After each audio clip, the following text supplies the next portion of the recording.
suis journaliste depuis 30 ans de presse écrite et on peut dire que j'ai passé les 2 tiers de ce temps de travail en Afrique, en particulier en Afrique subsaharienne. J'ai donc pensé à faire ce livre sur, grosso modo, qu'est-ce que ça veut dire d'être noir en France aujourd'hui, et donc en faisant appel à l'histoire sur plusieurs générations, sur presque 2 siècles et demi, en réalité, si on remonte à l'esclavage, et comment ces situations sont diverses, mais sont toutes marquées par une persistance en France de Français de souche, ou qui croient l'être, qui est marquée par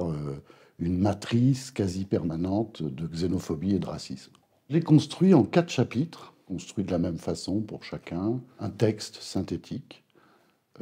un expert qui vient prolonger via un entretien, donc 5, 6 questions, et puis des témoignages de jeunes noirs en France, de jeunes entre 18 et 28 ans, et qui viennent, sur la thématique de chaque chapitre, témoigner avec leur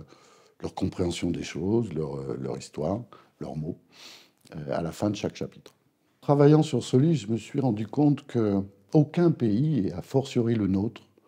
ne peut rentrer dans la modernité, c'est-à-dire se projeter sur le XXIe siècle au moins,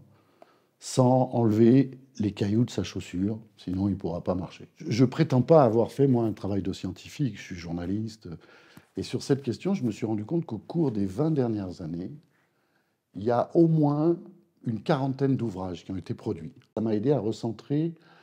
mon livre comme un livre de pédagogie, vulgarisé, avec un esprit de transmission via la vulgarisation, la pédagogie, la structuration la plus simple possible sur 4 chapitres pour que mes filles et d'autres puissent s'emparer de cette matière et en tirer une claire conscience d'où on vient.